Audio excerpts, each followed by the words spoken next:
Hermanos, nuestra serie que empezamos hace 2 semanas, la serie se titula Señales antes del fin. Y esto vino porque después de todos los desastres naturales y cosas que han estado pasando, mucha gente empieza a alarmarse y empiezan a especular que ya es el final, el Señor ya viene, el Señor está por venir. Y sí es cierto, el Señor está próximo a venir, pero como cristianos no debemos de caer en especulaciones, no debemos de caer en ese tipo de rollos que se levantan profetas por acá y que tal día va a pasar esto, tal día va a suceder aquello, porque eso trae solamente confusión a la iglesia. Jesús fue muy claro y dijo: mirad que nadie os engañe, porque van a suceder todas estas cosas, pero aún no es el fin. Y él pone los lineamientos acerca de lo que va a suceder en el capítulo 24 de Mateo, donde empezamos a estudiar. Este es un capítulo profético. Jesús detalla con mucha precisión todo lo que va a suceder antes de que venga la destrucción, antes de que venga su regreso y la inminente destrucción del mundo. Dice el versículo 3 de Mateo 24: estando él sentado en el monte de los olivos, los discípulos se le acercaron aparte diciendo: dinos, ¿cuándo serán estas cosas y qué señal habrá de tu venida y del fin del siglo? Respondiendo Jesús les dijo: mirad que nadie os engañe, porque vendrán muchos en mi nombre diciendo: yo soy el Cristo, y a muchos se engañarán. Oiréis de guerras, rumores de guerras, mirad que no os turbéis, porque es necesario que todo esto acontezca, pero aún no es el fin. Porque se levantará nación contra nación y reino contra reino, y habrá pestes y hambres y terremotos en diferentes lugares, y todo esto será principio de dolores. En este pasaje Jesús está poniendo un candado para todo ese tipo de especulaciones. A lo largo de los siglos y en las últimas décadas que tenemos conocimiento, muchísima gente se ha levantado a querer adivinar cuándo va a ser el regreso de Cristo. Pero mismo Jesús dijo: mirad que nadie os engañe. Dice: porque del día y la hora nadie sabe, ni aun los ángeles del cielo, sino solamente mi Padre que está en los cielos. O sea que si nadie sabe, ni siquiera los ángeles, la palabra de Jesús quedó sellada ahí. Y nadie puede decir: bueno, eso dijo Jesús ahí, pero a mí me reveló. No es cierto. A nadie le reveló, a nadie más el Señor, porque las palabras de este libro fueron selladas. Se lo dijo el ángel, Jesucristo se lo dijo directamente a Juan en el Apocalipsis: sella las palabras, y cualquiera que le añade o cualquiera que le quite será cortado del reino de Dios también. Así es que el Señor deja esta seguridad en el versículo 30: del día y la hora nadie sabe, ni aun los ángeles de los cielos, sino solo mi Padre. Muchas señales habla aquí Jesús en este capítulo que van a suceder. Hace 2 semanas hablamos de los desastres naturales, por qué se originan, cómo se originan, cuál es la causa y vimos que por causa de la maldición del pecado la tierra está sufriendo, y todo lo que estamos viendo es a causa de la maldición que Dios tuvo que mandar a la tierra desde el huerto del Edén. Hoy vamos a hablar acerca de lo que son las ideologías, porque en el capítulo 11 Jesús dice: y muchos falsos profetas se levantarán y engañarán a muchos. Inge, ¿no siento como que reboto mucho? Bueno, yo no, la voz. Inge, ¿estás ahí? Oh, anda, ¿qué haces allá si tu lugar es acá? Ah, es que se cambió ahí perdón. Yo nomás veo cabecitas allá arriba, así que están tranquilos todos allá arriba, ¿verdad? Ok, gracias, Inge. Jesús nos advierte que se van a levantar falsos maestros, falsos profetas, y dice que van a engañar a mucha gente, aún de los escogidos, aún de los que nos decimos cristianos. Somos susceptibles de ser engañados. ¿Por qué? por la falta del conocimiento, porque no tenemos un conocimiento claro de lo que Jesús nos ha estado hablando. Así es que vamos a hablar de algunas de estas ideologías. También los apóstoles en sus doctrinas advirtieron. Pablo le advirtió a Timoteo: cuidado porque se van a levantar falsos maestros. Pedro también habla acerca de los falsos maestros y de las doctrinas que se estaban metiendo en la iglesia. Juan también tiene que amonestar acerca del espíritu de anticristo que rechazaba la verdad de Jesucristo con ideas y con doctrinas falsas. Judas también habla acerca de los falsos maestros. O sea que este era un problema ya en la iglesia en el primer siglo. Estamos en el siglo XX y estas ideologías han seguido, porque son satánicas por supuesto, han seguido funcionando y se han seguido desarrollando y siguen envolviendo a la iglesia cada vez más. Por eso Jesús advirtió: va a haber falsos profetas, aguas, esténse listos, porque esta es una señal de que los tiempos van a terminar. ¿Por qué se introducen estas ideologías, hermanos, en las iglesias, en la vida de los cristianos? Una razón muy sencilla: por la pereza espiritual del cristiano. ¿Por qué se meten estas ideologías? Porque nos da flojera estudiar, porque nos da flojera leer, porque nos da la flojera ponernos a escudriñar la palabra, porque nos da pereza espiritual meternos con Dios. Y a causa de la pereza espiritual, porque es más fácil llegar a un lugar donde me dan todo, donde me lo explican y todo, y con eso me quedo. Pero yo no sé si el que predicó dijo algo que no corresponde en la Biblia, algo que no está correcto, y yo no me doy a la tarea de investigar. Y me lo voy comiendo y me lo voy comiendo. Y llego a una iglesia o llegamos a lugares o nos pasan videos ahora, ¿verdad? Muy de moda. Mira este video y que mira esta predicación. Y nos los comemos toditito. Y de pronto ya traemos ahí unas ideas medias raras. ¿Por qué? Porque no nos dedicamos a escudriñar la palabra de Dios. Jesucristo nos mandó a escudriñar. Escudriñar quiere decir rascar. ¿Han visto los changuitos cómo se sacan los piojitos? Un chango al otro. Eso es escudriñar, no comérselo, pero encontrarlo.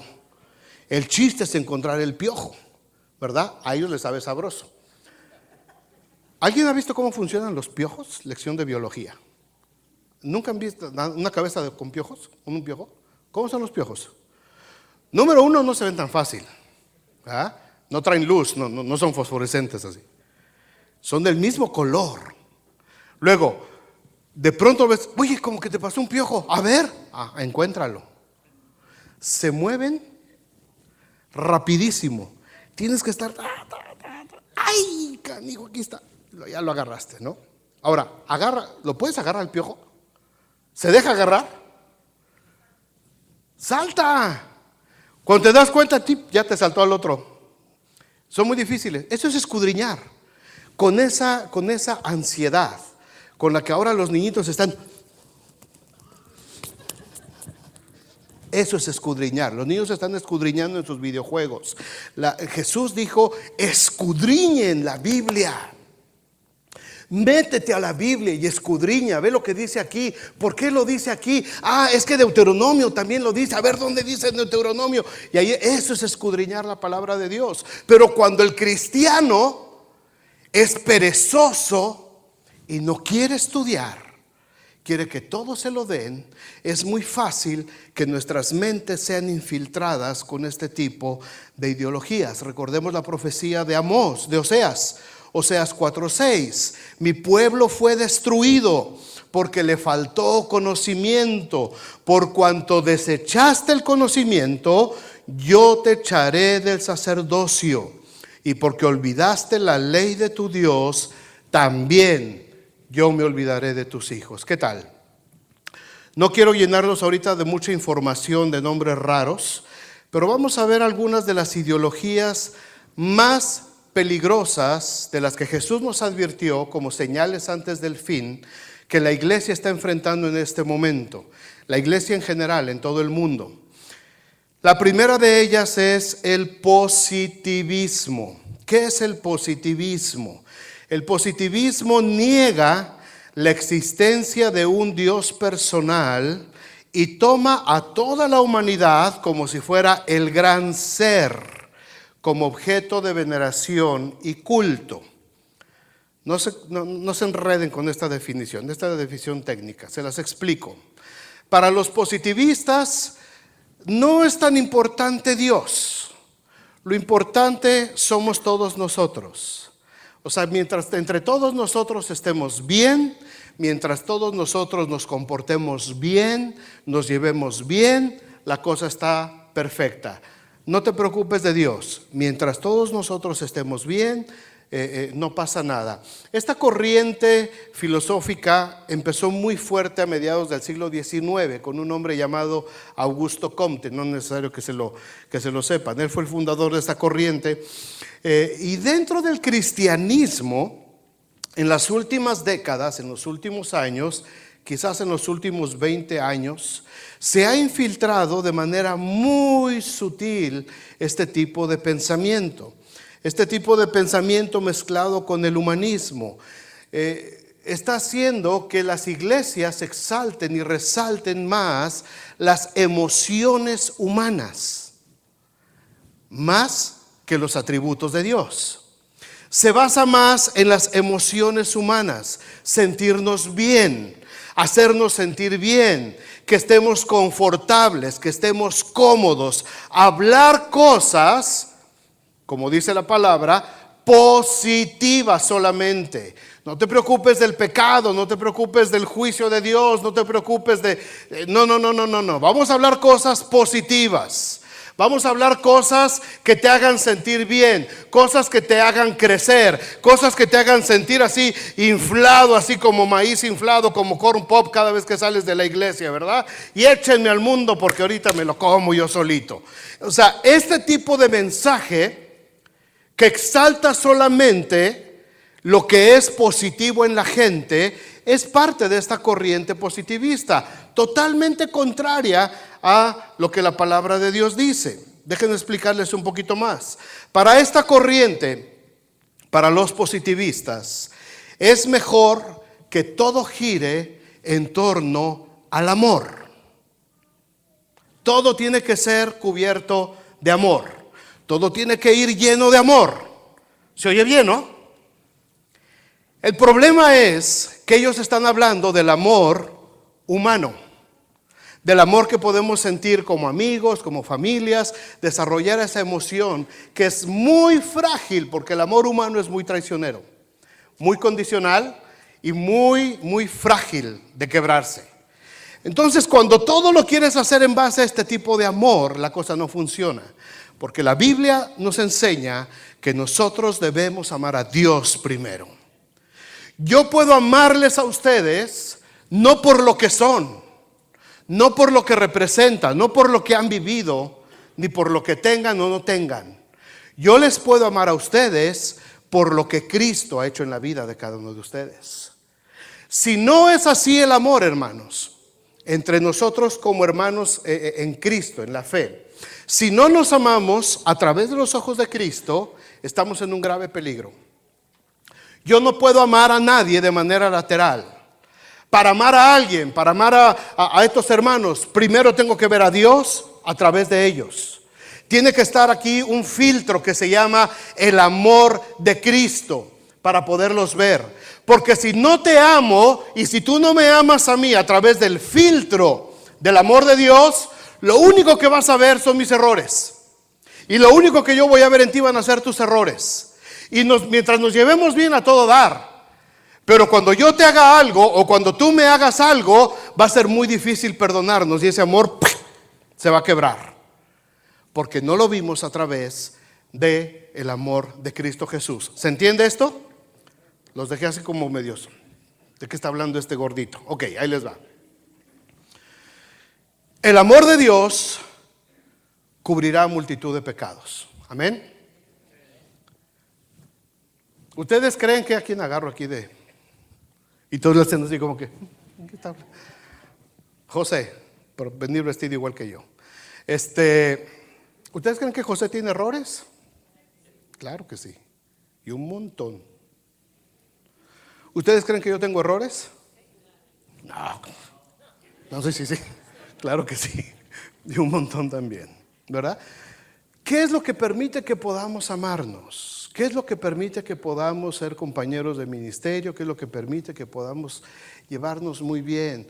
Rudy, con Javier, con Arturo, con Héctor, con todos. ¿Por qué nos podemos llevar? ¿Por qué podemos estar como familia a veces conviviendo y nos llevamos? ¿Por qué? Por el amor de Dios que está en medio de nosotros.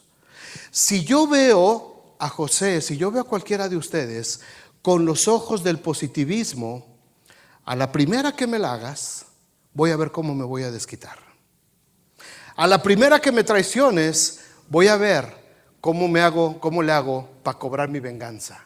A la primera que hables mal de mí, voy a ver cómo le hago para devolverte el mal que me hiciste. ¿Por qué? Porque lo estoy viendo a través de los ojos del positivismo, no del cristianismo.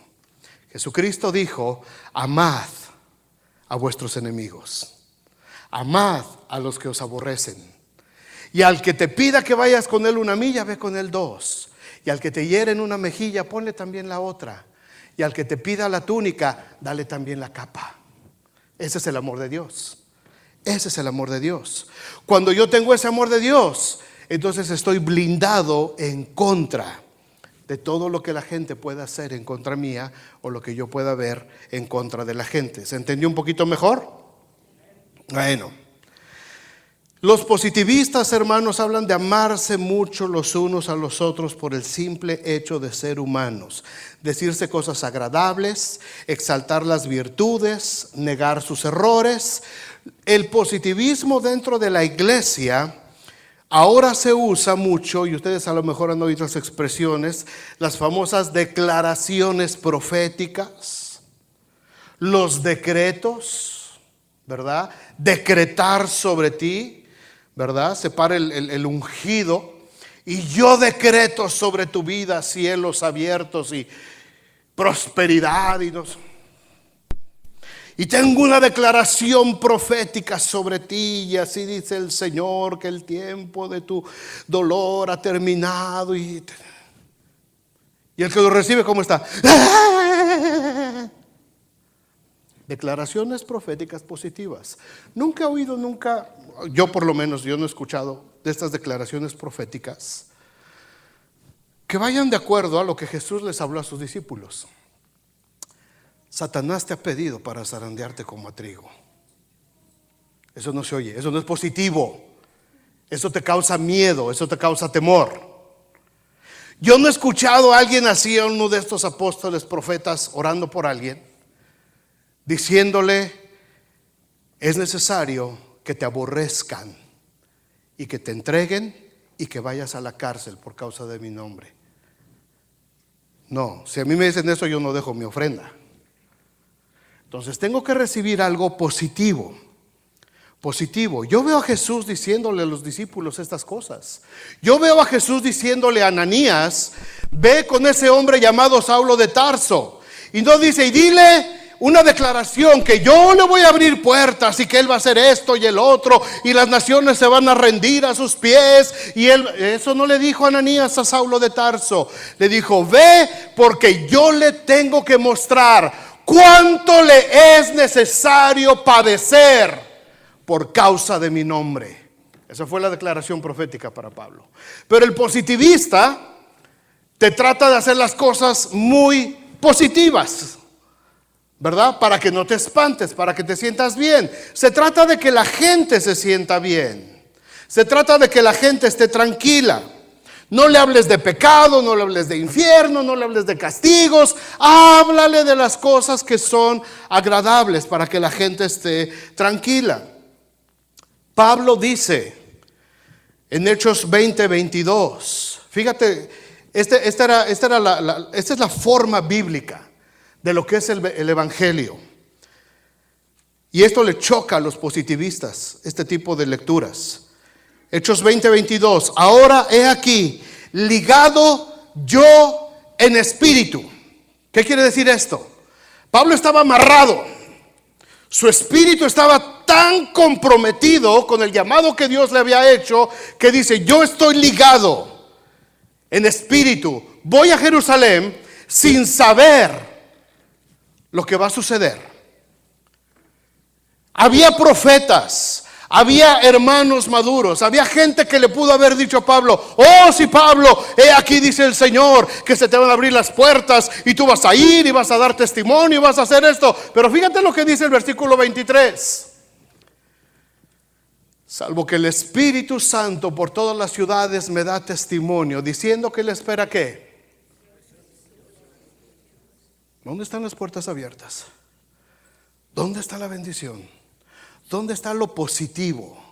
¿Dónde está la declaración profética? Y es el Espíritu Santo de Dios el que le está diciendo a Pablo: lo único que te espera, Pablo, a ti son prisiones y tribulaciones. ¿Qué vas a hacer, Pablo? Yo voy, Señor, yo voy. 24. Pero de ninguna cosa hago caso. Escucha lo que está diciendo Pablo. El Espíritu Santo de Dios le dijo: Pablo, te esperan prisiones y tribulaciones. Y mira a este hombre lo que dice: pero yo no le hago caso. No le hago caso a lo que me dice el Espíritu Santo, a lo que me está advirtiendo el Espíritu Santo. Ni estimo preciosa mi vida para mí mismo, con tal que acabe la carrera con gozo y el ministerio que recibí del Señor Jesús, para dar testimonio del Evangelio de la gracia de Dios. Esto choca con el pensamiento positivista. Esto destruye este pensamiento. Más adelante Pablo da el testimonio de lo que fue su vida en 2 de Corintios 11, versículo 22. Pablo les habla a los corintios y les dice: ¿son hebreos ustedes? Yo también. ¿Ustedes son israelitas? Yo también. ¿Ustedes son descendientes de Abraham? También yo. ¿Son ministros de Cristo? Como si estuviera loco hablo, dice Pablo, porque no lo eran, por supuesto. Yo más. En trabajos más abundante, en azotes sin número, en cárceles más, en peligros de muerte muchas veces. De los judíos, 5 veces he recibido 40 azotes menos uno. 5 veces lo azotaron a Pablo con la pena máxima, que eran 39 azotes, porque con 40 se morían. 3 veces he sido azotado con varas. 1 vez me apedrearon. 3 veces he padecido naufragio. Una noche me la pasé de náufrago en alta mar. En caminos muchísimas veces. En peligros de ríos, peligros de ladrones, peligros de los de mi nación, peligros de los gentiles, peligros en la ciudad, peligros en el desierto, peligros en el mar, peligros entre falsos hermanos. En trabajo y fatiga, en muchos desvelos, en hambre y sed, en muchos ayunos, en frío y en desnudez. Y además de otras cosas, lo que sobre mí se agolpa cada día, la preocupación por todas las iglesias. ¿Quién enferma? Dice Pablo, y yo no tengo ni siquiera derecho a enfermarme. ¿A quién se le hace tropezar? Y yo no me enojo ni me indigno. Si es necesario gloriarse, me gloriaré en todo lo que es de mi debilidad. El Dios y Padre de nuestro Señor Jesucristo, quien es bendito por los siglos, sabe que no miento. Estas declaraciones de Pablo chocan contra los decretos y declaraciones proféticas de hoy. Las declaraciones proféticas de Jesús, hermanos, que vemos en la Biblia, van mucho más allá de cosas positivas. Déjame decirte esto: la iglesia en esta última década o 2 últimas décadas, 20 años, la iglesia evangélica, la iglesia cristiana ha perdido en gran manera su fuerza evangelizadora y el impacto sobre las naciones, por una simple y sencilla razón: ya no hay gente dispuesta a pagar el precio como lo pagó Pablo. Porque todos queremos que sea agradable, todos queremos que sea cómodo. Quiero ser misionero, pero que la iglesia me mande en avión de primera clase. Quiero ser misionero, pero que la iglesia me sostenga con todo mi sueldo completo allá donde voy a ir a trabajar de misionero. Quiero ser misionero, pero si la iglesia me da un carro para moverme. La iglesia se ha acomodado, se ha conformado y se ha tragado el mensaje positivista, lo digo en el buen sentido de la palabra. Se ha tragado ese mensaje completo. Y la iglesia perdió de vista lo que realmente significa ser cristiano en medio de un mundo que nos aborrece. Y nos hemos vuelto cómodos, nos hemos vuelto tranquilos, no queremos ya pagar un precio. Y díganme ustedes si no es verdad. ¿Nos cuesta trabajo ir a trabajar, hermanos? Por supuesto, porque es más fácil llegar a la casa a descansar. Porque es más fácil decir, no, ahora no voy. Porque se nos está bajando el grupo de oración. Porque, es que es jueves. Mañana hay que pararse temprano a trabajar. Y tenemos como 50 gentes. Yo no sé cuántos habrán llegado este jueves, ni me digas. Pero había como 50 personas orando. Es la línea de vida de la iglesia, la oración. Es la respiración de la iglesia. ¿Por qué dejamos de ir a orar? ¿Por qué llegamos tarde a las reuniones? ¿Por qué a veces se nos hace fácil no venir a las reuniones? ¿Por qué a veces no queremos dedicar tiempo con los hijos ahí? Porque nos estamos acostumbrando, hermanos, a que todo debe ser muy cómodo. Queremos colaborar, queremos participar. La iglesia en general, no estoy hablando de ustedes nada más, estoy hablando de toda la iglesia en general, no quiere ir más allá de su comodidad. ¿Se acuerdan? La hermana Ninfa una vez nos predicó y decía, cuando yo era niña, todos los días había que ir a la iglesia, todos los días había culto. Imagínense si yo les digo ahorita, hermanos, a partir de mañana, todos los días, de 7 a 9 de la noche, hay culto aquí en la iglesia. No sé si ni siquiera mi esposa venga. Uno que otro loco a lo mejor viene. Pero no aguantaríamos ese ritmo. ¿Por qué? Porque perdimos esa fuerza, hermanos. La iglesia fue perdiendo esa fuerza. Nos acomodamos, nos sentimos bien en lo que es lo positivo, que me hablen bonito, cómodo, confortable, sin que me despeine. Y nos cuesta mucho trabajo combatir, como dice Hebreos, porque aún no habéis combatido hasta la sangre. Nos es muy cómodo, ¿verdad que sí? Esta corriente se ha infiltrado en la iglesia. Esta corriente se ha metido en la sangre de los cristianos. Y nosotros muchas veces somos víctimas. ¿Por qué? Porque no lo conocemos, pero ahora lo conocemos, ¿verdad que sí? Y ahora ya no nos vamos a dejar, ¿verdad que no? ¿Me entienden? Este tipo de ideologías, hermanos, son muy sutiles, se van metiendo, van permeando y van dominando y controlando la vida de las iglesias.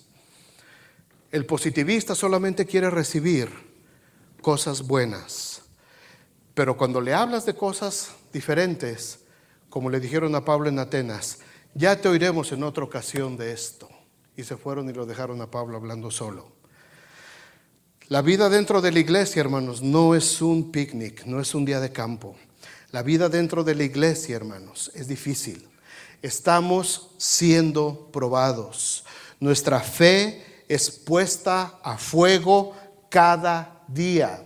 Estamos aprendiendo a amarnos, no por lo bonito que nos veamos, sino por lo que Cristo hizo por cada uno de nosotros. Estamos siendo tratados unos contra otros, y el que te caía mal, te lo va a poner el Señor todos los días, para que te alije, hermano, para que te deje lisito, Señor, ya lo amo, ok. Ahora vamos con el que sigue. ¿Quién más te cae mal? No, Señor, ya nadie. Todos están bien lindos, hermosos, los amo a todos, Señor. Ok, aprendiste la lección. El Señor nos pone, hermanos.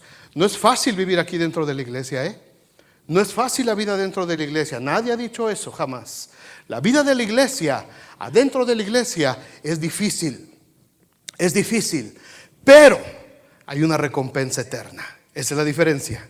Hay una recompensa eterna para los que perseveran hasta el fin. Todo el tiempo tenemos que estar siendo probados. Nuestra fe tiene que ser probada. Y al que no quieres ver y a la que no quieres ver, el Señor te los va a poner en la cara, in your face, para que aprendas a amarlo, para que aprendas a quererlo. Y el que te cae en la punta del hígado, mano, se va a convertir hasta en tu compadre más adelantito. Porque así funciona el Señor. Así funciona el Señor. El grupo que logró armar, esos 12 hombres, algún día les daré ese estudio, 12 hombres comunes y corrientes, tenían temperamentos, características tan diferentes los 12, y cómo Jesús logró hacer que estos 12, hermanos, transformaran el mundo y nos llegara su influencia hasta nuestros días. Así es que Dios nos va a lijar, hermanos. Tenemos que aprender a perdonar nuestras ofensas, a reconocer mis errores, a amarnos en una clase de amor que solamente puede provenir de Dios, no de la humanidad por sí misma. Mirad que nadie os engañe. Número 2, el materialismo. Esta es otra ideología que está destruyendo a la iglesia. El materialismo es un sistema filosófico que considera a la materia física y visible como la única realidad en el mundo y que en consecuencia niega la existencia de Dios y del alma. Esta está mezclada con el ateísmo. El materialismo dice: yo veo esta mesa tiene un valor, esto es lo único que me importa. Oye, pero hay alguien, un creador que hizo esta madera. No, eso no me importa. A mí me importa lo que veo y esta mesa es lo único que me importa, solamente. El materialismo solamente ve esas cosas. Ahora, esta ideología, igual que las otras, no es nueva. Proviene desde los tiempos de Pitágoras y de Platón, que fueron filósofos ahí entre los años 450 antes de Cristo. Para ellos el mundo solamente era lo que se veía y era lo que cobraba importancia, lo que yo puedo ver, lo que yo puedo tocar, lo que yo puedo percibir. Eso es lo único que cobra importancia. Para ellos no había asuntos espirituales o sobrenaturales, y si había, no tenía ninguna importancia. Ahora, cuando hablamos de materialismo infiltrado dentro de la iglesia, no nos referimos al simple hecho, hermanos, de que te compres una casa, o que te guste un carro, que te guste cierto tipo de ropa o cualquier artículo electrónico. No es nada de eso. Mucha gente dice: es que eres muy materialista, ¿no? ¿Han oído esa expresión? Es que eres muy materialista. No es ese asunto. Es algo más peligroso. Es algo más siniestro que eso. Fíjense cómo funciona. Esta mentalidad es aferrarse a lo que te representa seguridad, a las cosas materiales que para ti representan seguridad. Cuando hay algo en tu vida que para ti te hace sentir seguro, estás infectado de este virus de materialismo. Cuando algo que no es Dios te provoca a ti seguridad, estás infiltrado de esto. Es básicamente una actitud, una forma de entender las cosas que no tiene en cuenta la perspectiva eterna. De esta manera, fíjense bien, el materialismo ocupa el trono de Dios en tu vida. El materialismo puede llegar a ocupar el lugar que le corresponde a Dios en el centro de mi vida. ¿De qué manera? ¿Cuántos? Bueno, no levanten la mano. Muchos de aquí tienen ya su casa, han comprado su casa. ¿Qué representa para ti tu casa? ¿O qué pensaste al momento de comprar tu casa? O si estás a punto de comprar una casa, ¿qué es lo que te motiva a comprar tu casa? Esta es una pregunta bien simple. Y muchas respuestas, les estoy leyendo las mentes, es que para tener la seguridad de un techo, es que para tener la seguridad de saber dónde voy a estar cuando sea anciano, es que es para que mis hijos, para dejarles algo a mis hijos. No te estás preocupando por dejarles la palabra, pero te estás preocupando por dejarles algo material, porque esta va a ser la casa de mis hijos. Se van a medio matar por la casa, pero tú les vas a dejar la casa a tus hijos. ¿A poco no es verdad? Muchas veces esta es la forma en que vemos nosotros las cosas. Y ya te dan tu casa, tus llaves. Ay, ya, bendito sea Dios. Ay, bendito, ya tengo mi casita. Ahora sí ya. Que venga el pastor a echarle aceite bendito a mi casita. Porque está representando seguridad. Cuando algo material te representa seguridad, está sustituyendo a Dios por el materialismo. ¿Se dan cuenta qué peligroso es? ¿Se dan cuenta qué peligroso es? Le pasó a los hermanos de la iglesia de la Odisea, allá en Apocalipsis. Fíjense, Apocalipsis 3:15. Ahora, no, espérense, todavía no acabo el concepto, no vendan las casas, espérense. O no las donen ahorita para la iglesia, espérense tantito. Ahorita empiezan a llover llaves, ¿no? Dice Apocalipsis 3:15, yo conozco tus obras, le está hablando a la iglesia de la Odisea, que ni eres frío ni caliente. Ojalá fueses frío o caliente, pero por cuanto eres tibio y no frío ni caliente, te vomitaré de mi boca.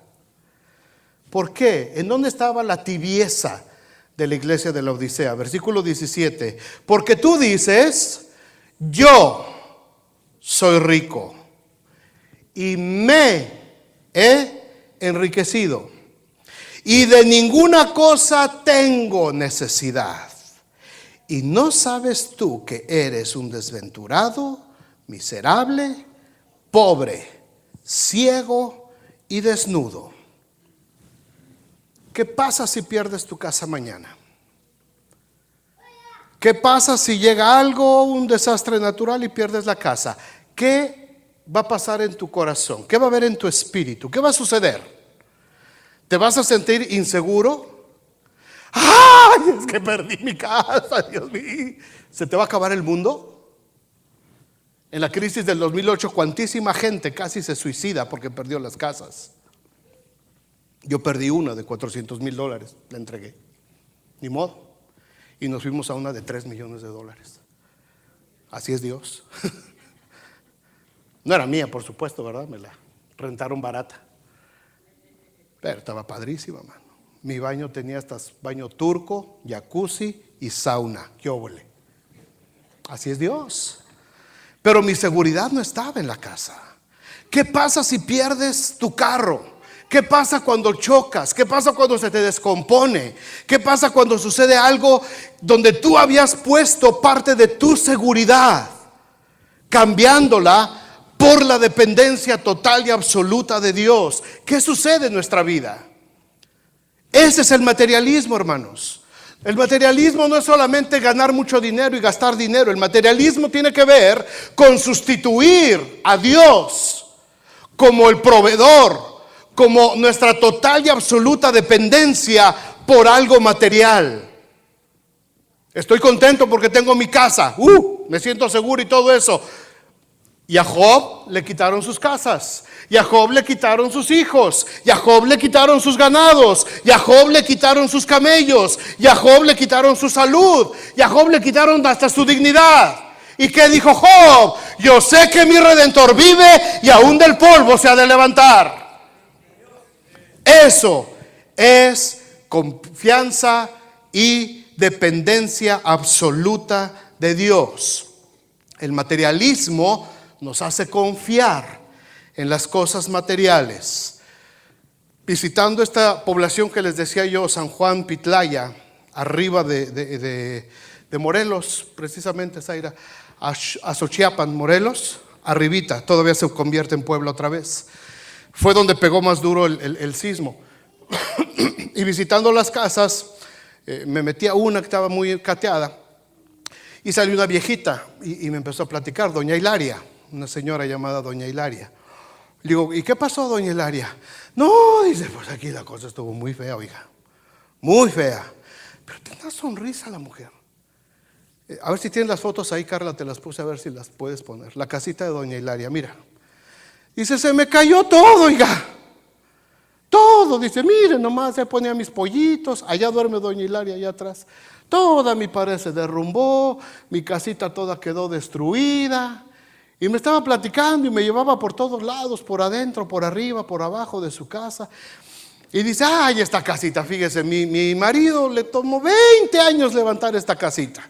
Y nomás ahorita en 2 minutos se nos cayó todo. Le digo, ¿y su marido? No, ya hace 10 años que se murió mi viejito. Pero mire, venga, oye, me estaba dando un tour turístico. Orgullosa la señora, mira aquí cómo se cayó, mire mi cama cómo quedó. Ay, nomás se ve un poquito del trapito, pero mire toda la cama cómo quedó ahí. Digo, doña Hilaria, ¿y por qué está usted tan contenta? Dice, porque cuando pasa esto, sé que estoy más cerca de irme con mi viejito. Y mi Dios no me va a abandonar. Por eso están ustedes aquí, me dijo. ¡Wow! Perdió todo, mano. Se le cayó todo. Pero ella tenía una confianza absoluta de que Dios no la iba a abandonar. Eso es cristianismo. El materialismo se vuelve loco por esto que pasó. El materialismo se vuelve loco cuando te rayaron el carro. ¡Ay! ¿Qué le habrá sido al hijo? Pero lo voy a encontrar. Y le voy a rayar los dos. Les voy a echar ácido. Ese es el materialismo. Ese es el materialismo. ¿Sí se capta, hermanos? Cuando algo material toma el lugar de Dios en tu vida. Cuando te sientes seguro por algo material que tienes y a Dios lo bajas de nivel. El cristianismo es al revés. Todo lo puedo en Cristo que me fortalece, dice Pablo. Sé tener y sé no tener. Sé lo que es tener hambre y sé lo que es estar lleno. Con todo y para todo he sido entrenado. Todo lo puedo en Cristo que me fortalece. Si tengo, gloria a Dios. Si no tengo, gloria a Dios. Si el Señor me da, bendito sea su nombre. Si el Señor me quita, bendito sea su nombre. Esa es la vacuna en contra del materialismo. Pero cuando algo sustituye, algo material, se pone acá arriba, cuidado. Cuidado porque estás infiltrado de materialismo. Y las iglesias en este tiempo, hermanos, la iglesia evangélica ha sido infiltrada espantosamente de esta ideología del materialismo que nos advirtió Jesús. Mirad que nadie os engañe. Compra tu casa, ya la tienes, qué bueno, cuídala. Tienes tu carro, cuídalo, qué bueno que ya lo tienes. Pero no pongas tu confianza en ellos, ¿ok? No pongas tu confianza en la casa. No te sientas seguro porque tienes una casa. Siéntete seguro porque Cristo está en el centro de tu corazón. Ahí está tu seguridad. Ahí está tu seguridad. Una casa no te da seguridad. La seguridad viene de Cristo. Un carro no te da estabilidad o estatus. Un carro te ayuda a transportarte y a moverte a donde vayas. Lo que tú eres por Cristo. No por el carro que manejas, no por la ropa que usas, no por los zapatos que usas, ni por la bolsa que andas cargando, hermana. Vales lo que vale la sangre de Cristo Jesús, que dio su vida por nosotros. Ese es nuestro valor. Lo demás carece de importancia. ¿Es necesario? Por supuesto que sí. ¿Necesitamos una casa para vivir? Pues por supuesto que sí. ¿Necesitamos un carro para movernos? Por supuesto que sí. ¿Necesitamos ropa? Claro que la necesitamos. Pero esto no ocupa el primer lugar de mi corazón. Mi primer lugar se llama Dios. Y de ahí no me tengo que mover. Así es que mirad que nadie os engañe. Por último, el fetichismo, hay muchos más, pero vamos a dejar con 3. El fetichismo es otra ideología. Primero dijimos el positivismo, ¿verdad? Sentirnos bien, que todo sea bonito, agradable, amor, pero amor humano. No, el Señor nos mandó y dijo que en el mundo tendríamos aflicción, punto. Y si vienen pruebas, van a venir pruebas. Y si hay que entregar todo, hay que entregar todo. No importa, el Señor nos recompensará. El otro que dijimos es el materialismo. Cuando sustituimos algo material como base de nuestra confianza. Dios es nuestra confianza. El fetichismo, vamos a hablar un poquito de esto. Fetiche significa, este puede ser un fetiche, ¿verdad? Alguien puede decir, es que este es de buena suerte, carnal. Porque es blanco y es de corchito. Buena suerte. y se convierte en un fetiche. La gente dice, ay, buena suerte, a ver, vamos a ver cómo nos va. Y saliendo, pum, te estrellas ahí, ¿no? No funcionó el fetiche, mejor lo dejo acá. Un fetiche es, dice ahí la definición, el fetichismo es una práctica religiosa en la cual se considera que ciertos objetos poseen poderes mágicos o sobrenaturales por estar influidos por una deidad. Es decir, en el cristianismo, pues porque fueron bendecidos por alguien, o espíritu que los posee, o bien por haber sido preparado mediante rituales mágicos de fuerza y protección. Estos objetos tienen por finalidad proteger a sus propietarios de sus enemigos y de las adversidades de la vida. Hace años surgió la iglesia, no sé si llegó por aquí o lo oyeron ustedes, la Pare de Sufrir, brasileños. Inundaron California, compraron teatros, compraron cines. Y era una iglesia fetichista cuya motivación era provocar la fe y la prosperidad mediante objetos santificados que la gente debía de comprar en cada reunión. Era el manto de la prosperidad para los que tenían negocios, la rosa de Sarón para las mujeres que les fuera bien y todo eso, el aceite ungido para los enfermos, agua del río Jordán para los varones, la arena del Sinaí para que tus pasos fueran encaminados por Dios. Y mucha gente, millones de gentes han sido engañadas por este tipo de cosas. Eso es un fetiche. Eso es un fetiche. Cuando yo te vendo algo y te digo, mira, esta es agua del río Jordán, mano. O sea, tómatela, pero nada más de a traguitos para que te dure.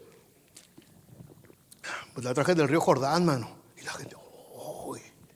¡Qué grueso! Y la agarran. ¡Ay, sí se siente! ¡Sí se siente!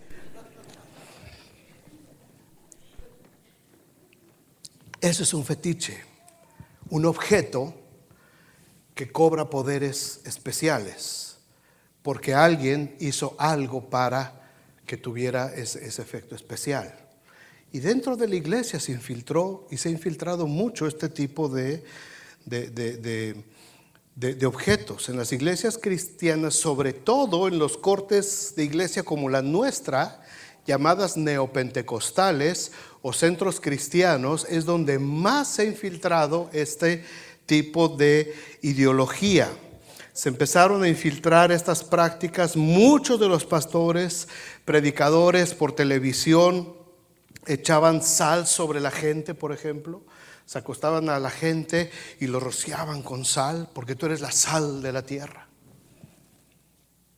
Yo no veo nada de eso en la Biblia. ¿Qué se tenía que hacer? Había gente a la que se le ungía con vino, una botella de vino tinto se le derramaba encima. Dios dice que te vas a ir a las naciones, ven y tírate aquí. Y empezaban en sus danzas frenéticas y había banderas atrás y agarraban una bandera y la aventaban para atrás, y la bandera que te cayera encima era donde Dios te estaba mandando. La unción del manto profético y un zarapito así como de esos jorongos de Saltillo, pero así tipo Elías, ¿verdad? Te lo echaban encima. La unción profética está sobre ti. O sea, un fetichismo, hermanos, espantoso. Había una iglesia allí en México, creo que ya les platiqué una vez, que el pastor estaba en este rollo. Fíjate, 7 hermanas vírgenes, a saber, pero supuestamente eran vírgenes las hermanas. 7 hermanas vírgenes se vestían con una túnica blanca. Se quedaban ahí en el templo 7 días orando y ayunando las vírgenes. Y al 7º día se reunían ahí en un lugar especial y empezaban a preparar el aceite de oliva y especias aromáticas. Cuando la Biblia dice, maldito todo el que quiera hacer eso, Pero ellos preparaban el aceite. Y el día siguiente, el siguiente domingo en la iglesia, el pastor oraba y santificaba los pomos de aceite que se iban a usar en las reuniones. Entonces, cuando la gente pasaba, mano, sabiendo todo ese rollo, y agarraban el aceite preparado y las vírgenes ahí enfrente. Se lo ponía, ay, la gente sentía que se iba al cielo. ¿Por qué? Porque es un fetiche. Porque eso es un fetichismo. Eso es un fetichismo. Y el Señor nos previno de todo este tipo de cosas. Una predicadora muy famosa allá en Los Ángeles, California, por televisión, le decía a la gente que comprara sus cuadros que ella pintaba y le ponía angelitos, porque esos ángeles los iban a proteger. Y la gente compraba por miles los benditos cuadros. Mi pueblo fue destruido porque le faltó conocimiento. La gente compraba los cuadros. Mucha gente buscando la superunción. Venía el gran apóstol, predicador, y todo mundo corriendo para que le pusieran las manos para estar bajo la cobertura espiritual del sacrosanto apóstol. Eso es un fetiche. Eso es un fetiche y está tomando el lugar de Dios. Los envuelven en los mantos proféticos de Elías para profetizarles. Otros distribuyen paños ungidos para la sanidad. Una serie de aberraciones sacando versículos bíblicos totalmente fuera de contexto para traer la atención sobre sí mismos. Ezequiel 13:17 dice: y tú, hijo de hombre, pon tu rostro contra las hijas de tu pueblo que profetizan de su propio corazón, y profetiza contra ellas y di: así ha dicho Jehová el Señor, hay de aquellas que cosen vendas mágicas para todas las manos y hacen velos mágicos para la cabeza de toda edad, para cazar las almas. Habéis de cazar las almas de mi pueblo para mantener así vuestra propia vida. Cualquiera, hermanos, cualquiera puede decir, pero es que todo eso está en la Biblia. En Hechos se narra de que una persona llevó el pañuelo de Pablo y sanó. Es cierto. La Biblia dice que había que hacer objetos en el templo y consagrarlos y santificarlos para el Señor. Es cierto. Pero no hay ningún mandato que diga que lo tenemos que estar haciendo así. No es una doctrina bíblica, no es una práctica. Fueron hechos que se dieron en un momento determinado, pero no son una doctrina bíblica. ¿Por qué? Porque los apóstoles, Jesucristo y los apóstoles no lo enseñan como una práctica dentro de la vida cristiana. Punto. Punto. No podemos ir más allá. No se nos mandó a orar por los enfermos. ¿Está alguno alegre entre vosotros? Cante alabanzas. ¿Está alguno triste? Dice Santiago, llame a los hermanos. ¿Está uno enfermo? Llame a los hermanos de la iglesia y únjanle con aceite. Se nos mandó a ungir a los enfermos con aceite, pero no se nos mandó a santificar el aceite. Hay mucha diferencia. Es que este aceitito, este ya está. Este es el bueno. Este es el bueno. ¿Por qué? Porque ya le oramos. Ya le oramos al aceite. Ay, hijo, ya está rancio. No funcionó la oración aquí. ¿Santificar el aceite? ¿No es lo mismo que el agua bendita? ¿Santificar la casa? ¿No es lo mismo que poner un colgajo de ajos en la casa? Exactamente lo mismo. El Señor nos mandó a bendecir. El Señor nos mandó a ungir a los enfermos, no a santificar el aceite. No nos mandó a que nos cubriéramos de sal. Dijo que nosotros somos la sal de la tierra.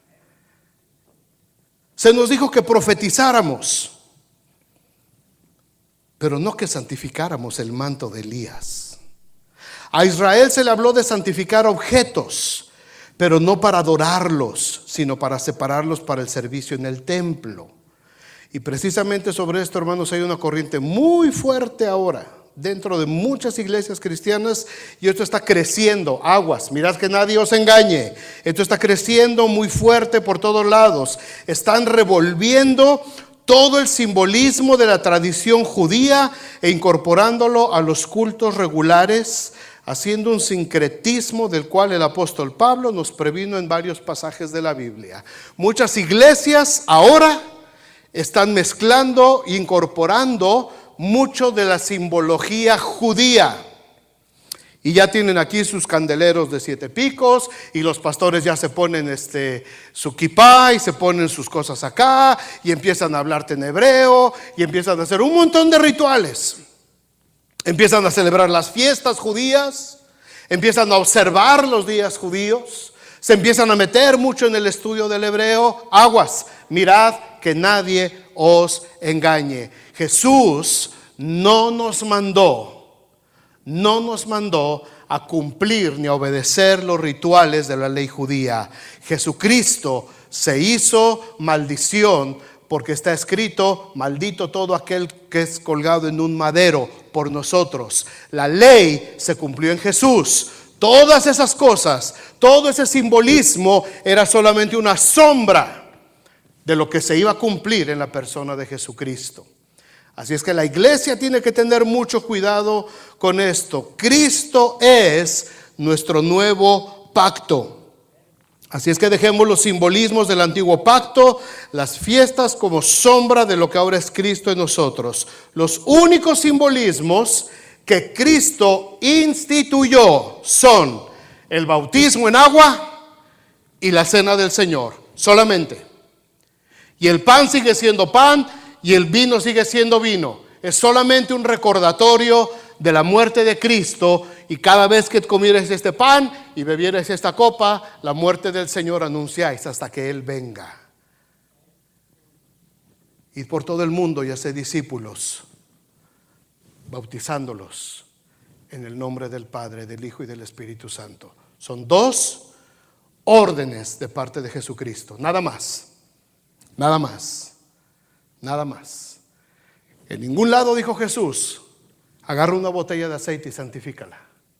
En ningún lado dijo Jesús: embarra tu casa de aceite santificado. En ningún lado dijo Jesús: vístete como se vestían antiguamente los judíos. En ningún lado dijo Jesús: observa las fiestas, porque Él vino a cumplir en nosotros. Amén. Amén. Cuidado con este tipo de fetiches, porque se infiltran, hermanos. Nosotros no bendecimos casas, oramos y damos gracias a Dios por la familia que vive en esa casa. Es muy diferente, es muy diferente. Yo me acuerdo cuando estábamos ahí en Puebla, ¿te acuerdas de este hermano que todo andaba embarrando de aceite? Un hermano: ay, hermano, que fíjate que en mi casa como que se oyen ruidos, ¿no me la viene a ungir? Y ahí va aquel y andaba por toda la casa con su aceite en las puertas, poniendo cruces en las ventanas. ¿Dónde? Yo le dije: muéstrame un pasaje bíblico que apoye lo que estás haciendo. De otra manera, eso es fetichismo. Fetichismo. Ah, porque ya veo la crucecita de aceite en la ventana. Ay, ya se fue el fantasma. No, señor. No, señor. Oramos por la gente, bendecimos a las familias, le damos gracias a Dios porque nos permitió comprar una casa o tener una casa. Gracias, Señor, pero la bendición es para las familias. Amén. Ay, no los oigo muy convencidos. Amén. Yo te voy a decir: oye, pues a mí me la bendijeron. Está bien, déjala así ya. Pero de aquí en adelante ya aprendiste algo nuevo. Eso se llama fetichismo. No mandamos tampoco paños ungidos. A mí me han pedido: pastor, ¿no me presta su pañuelo? Le digo: no te lo recomiendo, man. Es que mi esposa, menos, man. Muchos cristianos buscan esa imposición de manos de algún gran siervo de Dios para tener una cobertura sobrenatural. Es lo mismo, es buscar el fetichismo. ¿Mi oración es más poderosa que la de cualquiera de ustedes? Por supuesto que no. Es el mismo Dios. Es el mismo Dios. Yo puedo ir con cualquiera de ustedes, y he ido con muchos de ustedes: oye, ora por mí, por favor, porque me siento malito, cualquier cosa. Y la oración de ustedes y la mía es exactamente igual. Y la de Billy Graham es exactamente igual. Y la de Benny Hinn no es cristiano, pero los que sí son cristianos es exactamente igual. ¿Por qué? Porque es el mismo Dios. No es por mí, es Dios el que obra. Es Dios el que está a través de nosotros. Así es que todos nosotros tenemos la capacidad de orar y pedir la bendición de Dios sobre nosotros. Muchos pueden decir que solamente es un simbolismo. Ay, no, es que yo me pongo esto, yo hago esto, no más como un simbolismo, pero es muy peligroso. Porque la gente que no conoce, la gente que no lo entiende, se va con la finta y empiezan a poner su confianza en este tipo de fetiches. Mirad que nadie os engaña. Hay muchas más ideologías. Vénganse, Gaby, y lo que queda de alabanza, vénganse para acá. Hay muchas ideologías más, pero estas tres yo creo que son las más importantes. Está la ideología de género, un día hablaremos de eso, que está ahorita poniéndose de moda, permeando en muchas iglesias cristianas. Está el racionalismo, el gnosticismo, el ateísmo, en fin. Poco a poco iremos aprendiendo más, hermanos. Pero lo más importante que yo quiero que se nos quede en esta tarde es que debemos de estar alertas, hermanos, esta advertencia que Jesús nos dejó respecto de las falsas doctrinas, respecto de los falsos maestros, doctrinas erróneas, como le dice Pablo a Timoteo, que tendrán apariencia de piedad, pero negarán la eficacia de ella. Mateo 24:33, nuevamente se lo repito. Así también vosotros, cuando veáis todas estas cosas, conoced que está cerca, a las puertas. De cierto os digo que no pasará esta generación hasta que todo esto acontezca. El cielo y la tierra pasarán, pero mis palabras no pasarán. Pero del día y la hora nadie sabe, ni aun los ángeles de los cielos, sino solo mi Padre. Amén. Tú y yo, hermano, hermana, somos parte de la iglesia. Una iglesia que se debe de preparar. Una iglesia que tiene que estar lista. Una iglesia que tiene que lavar sus vestiduras en la sangre del Cordero. Paso a paso vamos a ir entendiendo lo maravilloso de esta vida cristiana, hermanos. Pero yo quiero que entiendan esto y que todos lo tengamos bien presente en nuestras mentes. La vida cristiana no es fácil. La vida cristiana no es un día de campo. La vida cristiana requiere un compromiso que va más allá de nuestras propias fuerzas. Lo que les leí de Pablo, yo no sé si alguno de nosotros estaría dispuesto a ese tipo de vida, porque no nos hemos esforzado demasiado. Pero la vida de la iglesia, hermanos, no es una vida fácil. No es una vida de comodidades. No es una vida de privilegios, como nos han querido enseñar estas falsas doctrinas. Es una vida de muchas batallas, de retos, de sacrificios, de renunciar constantemente a nuestros deseos, de buscar intensamente el reino de Dios y su justicia, de anhelar la presencia de Dios sobre toda cosa en nuestras vidas, de esforzarnos por escudriñar y aprender más cada día, y de ir en contra de la corriente para agradar, como dice Pablo, aquel que nos tomó por soldados. La vida cristiana es hermosa, es emocionante, hermanos, pero se requiere una entrega total. En la vida cristiana no hay entrega a medias. En la vida cristiana no puedes decir, pues sí voy, pero no me comprometo. Mejor no vengas, porque si eres tibio, te vomitaré de mi boca, le dijo el Señor a la Odisea. Ojalá fueres frío o seas caliente. Y yo quisiera que aquí todos estuviéramos dentro de ese calor del Espíritu Santo. Entendamos, hermanos, entendamos, nuestra vida espiritual es eterna. Esta vida es demasiado corta. La vida espiritual es la que viene adelante, y la de nuestros hijos. Y les vuelvo a hacer la pregunta que les he hecho ya por 5 años. ¿Cómo estamos preparando la vida de nuestros hijos? ¿Cuánto estamos sacrificando realmente por la vida espiritual de nuestros hijos? Nos estamos matando para que tengan buena escuela. Nos estamos matando en el trabajo para que tengan buena casa, para que tengan buenos tenis, para que tengan... ¿Cuánto estamos sacrificando porque tengan una vida espiritual que puede impactar a su siguiente generación? ¿Hasta dónde estamos luchando? Pónganse de pie, hermanos.